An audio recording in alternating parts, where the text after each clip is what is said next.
tes enfants. La la la la la la la. Non? Ok. Oui. Donc aujourd'hui, on va parler de la fratrie, le rang de l'enfant dans la fratrie, des règles. Plein de choses. Plein de choses. On va le faire au feeling. Ouais, voilà. J'ai pas préparé de questions, donc on va voir. Donc, Alex, donc, elle doit avoir un rang. Doc aussi, hein. On l'a empaillé. Voilà. Il a, je sais pas ce qu'il a. Il avait envie de caler. Il est monté, je pense que pourquoi on parle des règles, de ce qui est faisable, pas faisable, de ce qui est bien et juste de faire ou pas, de ce qui est conventionnel ou pas conventionnel, hygiénique, pas hygiénique, tout ça. Toutes les petites règles qui font qu'on est toujours un petit peu moins libre. Donc on parle pas de la fratrie, on parle des règles en si, fait. on va parler de la fratrie. Les règles dans la fratrie. Voilà. Moi je voulais parler de la fratrie, mais bon c'est pas grave, on va parler des règles. Non, on va parler de la fratrie, y a pas de souci. Tu vois, je suis frustrée, je vais manger une sucette. Alors la fratrie. Non, tu peux manger une sucette, t'inquiète pas. Il y a Non, après. Il y a un truc qui est sympathique à savoir en tant que parent ou en tant qu'enfant, c'est qu'il y a une règle de base qui se répète quasi systématiquement par rapport au rang de l'enfant. On en a déjà parlé dans notre vidéo, mais l'enfant qui arrive en premier dans la famille, inconsciemment, est tout dédié au papa et à la lignée familiale paternelle. C'est-à-dire que plus ou moins consciemment, il a choisi, enfin inconsciemment en fait, son âme a choisi d'être le porte-parole et le guérisseur de la lignée paternelle. Le second, ça va être la mère. Il va choisir d'être le porte-parole et le guérisseur de la lignée paternelle. Le troisième, ça va être une dilution entre les deux. Il va prendre en charge un peu les deux. Et après, on va pas... C'est pas le lieu là, on va pas aller dans la précision. Après, c'est de plus en plus dilué. Je vais quand même anticiper quelques questions. Fausse couche, IVG, ça compte. Ça compte. Voilà. S'il y a IVG ou une fausse couche, par exemple, avant le premier, le premier se retrouve second. Et du coup, il est responsable de la lignée maternelle. Donc le 1, le père, de la mère. Et donc, en gros, le rang est très important parce que ça va mettre des contrats de fidélité. Et donc, des enjeux qui sont pour la plupart des gens inconscients, mais des enjeux très profonds et très puissants. En général, le premier, il est soit très collé au père et il va reprendre l'entreprise ou refaire la même chose ou être à son service ou être en total conflit. Il est dans l'instant présent. Hein. Il est dans l'instant présent. Allez, donc viens là. Tu me déranges avec la mouche. Oh, tu es gros. Voilà. Dis pas qu'il est gros. Il est gros. Et donc ça, c'est assez important. Le rang de la fratrie. Et c'est-à-dire que ça va aider aussi les enfants et les parents à comprendre les enjeux qu'il y a entre frères et sœurs. Les tensions qu'il peut y avoir entre frères et sœurs, etc., etc. Donc c'est bien de savoir que chaque place a un rôle quand même à jouer dans l'inconscient. Et alors, un enfant qui va pas se sentir à sa place, alors, qui n'arrivera jamais à trouver sa place, qui n'arrive pas à trouver sa place, qu'est-ce que ça peut signifier du coup? Dans 70% des cas, on va dire que c'est parce qu'il y a une fausse couche ou un IVG. Et donc, en fait, inconsciemment, il pense être le premier ou le deuxième ou le troisième, mais en fait, il n'est pas premier, deuxième ou troisième. Ouais. Il est un de plus, voire deux de plus. Et dans l'inconscient, c'est énorme la différence que ça fait. C'est-à-dire que ça va faire un enfant qui va toujours chercher sa place. À l'école, il va chercher sa place. Dans son groupe d'amis, il va chercher sa place et il ne sait pas si c'est l'ami de lui ou l'ami de lui. En classe, il ne sait pas s'il est mieux devant ou derrière. Il va toujours chercher sa place dans tous les domaines de sa vie. Tout simplement parce qu'il croit être le premier et qu'il est en fait le second. Et dans l'inconscient, ça crée aussi une forme de sabotage puisque dans l'inconscient, il y a eu, par exemple, un grand frère ou une grande sœur qui n'a pas eu le droit à la vie. Donc, lui, pourquoi il aurait droit à la vie? Donc, il se sabote, donc il profite moins de la vie, etc. etc. Ça peut être le cas aussi avec le jumeau? Et le reste, l'autre pourcentage qui reste, les 30%, ça va être le jumeau perdu.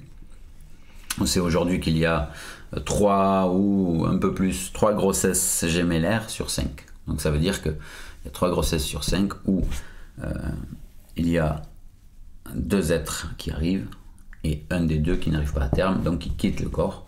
Des fois il y a des saignements, des fois ils sont imperceptibles, donc des fois les mamans le savent et des fois on ne le sait pas du tout. Ça peut être très très tôt du coup dans la grossesse et ça a quand même le même impact. Ça a le même impact sur l'inconscient, sur le survivant, sur l'inconscient du survivant.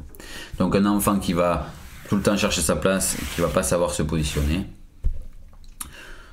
ou qui a une relation un peu déviée avec le père ou la mère, qui n'arrive pas à se positionner en tant qu'enfant, souvent c'est soit fausse couche. Alors les fausses couches c'est pareil, hein, ça peut être totalement inconscient. Il y a des mamans, il y a des femmes qui le sentent ou qui le savent, mais des fois ça peut passer complètement inaperçu et on le voit en thérapie. Hein. C'est la libération en fait de ce contrat de fidélité dans l'inconscient et a une puissance énorme après dans le quotidien. La personne, tout change. Donc, on ne peut pas prouver ce truc-là avec des échographies, des scanners et de la science, mais empiriquement, c'est hallucinant la libération que ça crée chez les personnes. Donc, le jumeau, donc il y a énormément de gens qui naissent avec leurs jumeaux qui n'arrivent pas à terme. Quand tu dis naître, c'est à la conception. À la conception, et puis je sais pas, les jumeaux ils peuvent partir à 1 semaine de grossesse, comme à 1 mois de grossesse, quoi. Ouais. Donc en général au début. Comme si l'âme arrivait dans l'incarnation accompagnée d'une autre âme pour pas trop flipper. Et après l'autre il fait son job. Sauf que quand on arrive dans l'incarnation, il y a le voile de l'oubli tombe tellement vite qu'on ne sait même plus qu'on avait choisi qu'il parte. Donc il y a un sentiment d'abandon. Quelqu'un qui perd son jumeau a souvent un sentiment d'abandon, il va le rejouer dans toutes ses relations. Il va rentrer en relation, ça va être super, et tout d'un coup, inconsciemment, il va tout saboter pour que l'autre l'abandonne. Pour se rappeler ou pour aller chercher des solutions, pour libérer ce traumatisme de la naissance, enfin de la conception, enfin de la grossesse. Donc ça fait partie du rang de la fratrie. Ensuite, on peut parler un peu de... le premier va prendre, alors oui, la charge, le nom de famille, le nom du père, la vibration du père, la responsabilité de faire perdurer le nom du père. Tout ça dans l'inconscient, ça y est. Et après, il y a toute une histoire aussi de... le premier va être très protégé, sécurisé et vivre un peu dans la peur et l'appréhension, parce que c'est le premier. Et qu'on patauge et qu'on ne sait pas faire, donc il va grandir et naître dans un climat de vigilance. Donc ça fait souvent des vigilants, tu vois, des contrôlants. Ouais. Le deuxième, beaucoup moins. Le troisième, encore moins, etc., etc. Et donc, plus on avance à aligner, plus ça fait des gens apaisés, en confiance. Les parents sont plus cool. Et ouais. Le premier fait les parents, quoi. Donc, faut prendre conscience que l'enfant se construit à base d'environnement énergétique. C'est ce qu'on disait tout à l'heure, la vibration des parents. Le premier, les 2 parents vont être vigilants, un peu dans la peur, de l'appréhension, ils vont se renseigner, ils savent pas. C'est normal, on ne sait pas faire, on n'a pas la notice dans le crâne. Encore moins les papas, parce qu'on est encore moins câblés pour accueillir un petit être qui arrive comme ça. Donc l'enfant va être construit et va se construire. Son essence en fait va être composée de l'environnement émotionnel, énergétique et vibratoire dans lequel il fait ses 3 premières années. Donc le premier forcément, plus de stress, plus de contrôle, plus de peur. Le deuxième, un peu moins. Le troisième, quasiment plus. Le quatrième, il n'y a plus rien, etc., etc. Donc le rang de la fratrie a beaucoup d'importance aussi là-dessus et aide à comprendre tout ça. C'est-à-dire que si on dit... au petit frère, et voilà, tu vois, ton grand frère il a réussi, et toi tu fais rien. Ben oui, le grand frère il est dans la peur et le contrôle, donc il se soumet à la soumission du système. Donc par peur de perdre l'amour, il va faire des efforts à l'école. Le dernier, lui, il a moins de pression, moins de contrôle, plus de confiance, il a l'amour de la fratrie, il a sa place, lui, il n'a pas envie de faire des maths parce que c'est pas sa joie, il va pas les faire.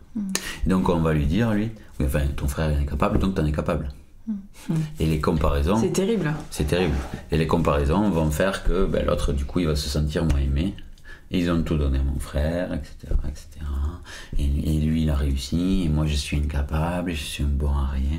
Alors que c'est juste deux chemins complètement différents. Une âme qui vient expérimenter le contrôle, la vigilance, pour la libérer, bien sûr, parce qu'il n'y a rien de sain dans le contrôle. Et l'autre qui a une autre expérience de vie qui est moi je fais confiance puis tout d'un coup on va me trahir. Et il va falloir que je mette du pardon sur cette trahison. Et c'est ça mon défi d'âme. Donc tout est parfait aussi. Mais tout ça, ça se joue. Et puis ça dépend aussi de la manière de voir la blessure. Enfin, ouais. Tu peux l'avoir comme un défi qui va t'aider à grandir ou comme une victime qui fait voilà, c'est sur moi que ça tombe, quoi. Ouais. Ça me fait penser à un exemple que tu donnes parfois sur les frères jumeaux dont le père a été... Ouais. C'était dans une étude américaine, ça je crois, ou un truc. C'est deux frères jumeaux qui sont nés d'un papa violent alcoolique. Et donc ils vont interviewer ces frères jumeaux qui ont maintenant 40 ans, je crois. Et il y en a un qui... Il va le voir, il dit alors qu'est-ce que vous faites? Je suis chirurgien, j'ai réussi. Puis la nana elle dit mais c'est incroyable, votre père était violent et tout, vous avez trouvé ses ressources. J'ai pas eu le choix. C'était tellement confrontant qu'il a bien fallu que j'y arrive pour je me suis donné pour me libérer de ce truc-là et être guéri. Donc, le lendemain il va voir le frère jumeau qui en fait est dans son appart alcoolique. Il dit mais comment vous en êtes arrivé là, votre frère? Mais moi j'ai pas eu le choix, mon père il était violent, il était alcoolique donc j'avais plus de ressources, j'étais épuisé. Donc ça dépend de la paire de lunettes. Ça dépend de la paire de lunettes. Et là encore, c'est des jumeaux. Mais dans les jumeaux, il y a un 1 et un 2. Et oui. Et même si il y a peu de... Voilà. Ça se joue. Donc peut-être que le 1 qui est sorti avant l'autre, lignée du père, mon père a échoué par contrat de fidélité avec mon père, j'échoue, pour pas lui manquer de respect. Et le 2, lignée de la mère. Ma mère a subi la violence, je vais me venger. Et je vais détrôner mon père en le dépassant. Voilà. Et du coup, tu peux parler des contrats de loyauté parent-enfant. Qu'est-ce que ça veut dire exactement? Qu'est-ce que ça peut être du coup? Alors, ouais. Quand on dit le premier qui naît est en lien avec la lignée paternelle, par exemple, il y a un contrat de fidélité ou de loyauté avec le papa. Avec la lignée, toute la lignée. Le papa qui représente toute la lignée. Donc le papa est la résultante de la lignée. Si dans la lignée il y a des injonctions ou des programmes inconscients qui disent nous dans notre lignée on est des petits joueurs et on ne gagne pas d'argent, le papa il va être un petit joueur et pas gagner d'argent. Et donc le fils potentiellement s'il ne met pas de conscience là-dessus, il est obligé d'être un petit joueur, de ne pas gagner d'argent. Donc les pauvres engendrent des pauvres. Pas par reproduction sociale, par reproduction de l'inconscient et contrat de fidélité. Pour pas dépasser le père. Ouais. Si tu veux, on a besoin d'être aimé, approuvé, sécurisé par notre lignée familiale. Donc l'une et l'autre idéalement, mais on voit que le premier c'est plus la une, le second c'est plus le premier c'est le père, le second c'est la mère, etc. Mais par exemple le troisième, lui, il va avoir besoin des deux. Même si le premier aimerait les deux, il veut surtout celle du père. Donc, il doit être aimé, il doit respecter le père, il doit être utile à la lignée. C'est automatique dans l'inconscient. Donc, pour respecter un père qui a échoué, inconsciemment, je ne vais pas avoir le droit de le dépasser. Sinon, c'est quoi? C'est un manque de respect. En gros, si mon père a gagné même pas le SMIC toute sa vie, et que moi j'arrive et je gagne 7 000 €, comment il va se sentir à côté de moi? Du coup, je prends le risque de ne plus être aimé. Et je vais être confrontant pour mon père et il va peut-être m'exclure de la ligne. Mais ça, c'est totalement inconscient. Donc, par loyauté, je reste avec mes 800 € par mois.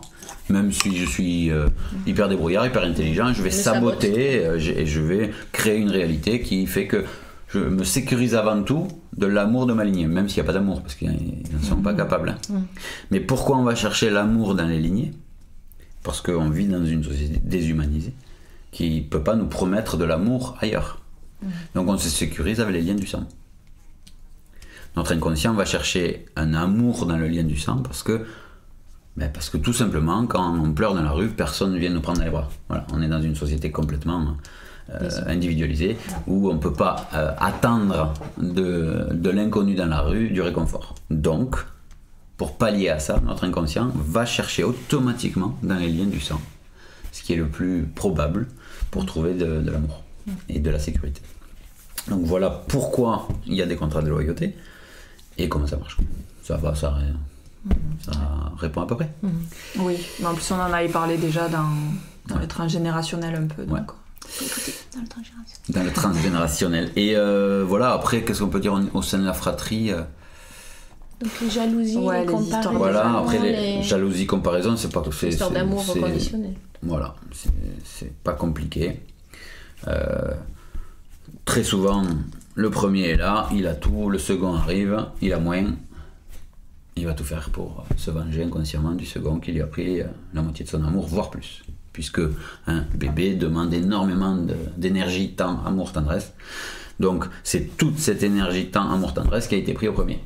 Donc si ça n'a pas été verbalisé au premier, etc., et au second et jusqu'au 10e, si ça n'a pas été verbalisé, qu'il n'y a pas de lien de cause à effet entre le temps passé et l'amour, ou la tendresse donnée ou pas donnée et l'amour et le respect et la reconnaissance, si c'est pas verbalisé, celui à qui on va enlever une X dose d'amour là, lui il va se sentir lésé, donc il va attaquer celui qui est responsable de ça. C'est ça les chamailleries et les jalousies dans les frères et sœurs. Tout simplement parce que les parents ne mettent pas de la conscience et n'expriment pas leur amour inconditionnel au 3, au 4, au 12. Mais il suffit de le verbaliser une fois, c'est tout. Même après, alors ça va être plus long mais à intégrer pour l'enfant. Mais surtout avant que le petit frère ou la petite sœur arrive, de verbaliser que l'amour c'est l'amour. Ça n'a rien à voir avec le temps ou l'énergie argent ou la tendresse donnée sur un temps imparti. Et tous les enfants sont capables d'entendre ça, il n'y a pas de souci. Ensuite, qu'est-ce qu'il y a là, ça c'est les jalousies. Les jalousies, elles sont un peu nourries aussi par ces contrats de fidélité et ces loyautés. Parce que par exemple, la première c'est une fille, et elle est avec l'énergie du père, donc inconsciemment elle va aimer tout ce que le père aime. Donc voilà, je pense, le père fait du cheval, elle va faire du cheval. Le second, il est dans la lignée c'est un petit garçon, il a la lignée de la mère, il va aimer ce qu'aime la mère, mais sa mère déteste le cheval.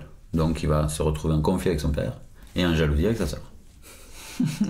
Parce qu'il veut l'amour du père, parce qu'un petit garçon doit avoir l'amour du père pour apprendre à intégrer son masculin, son statut d'homme.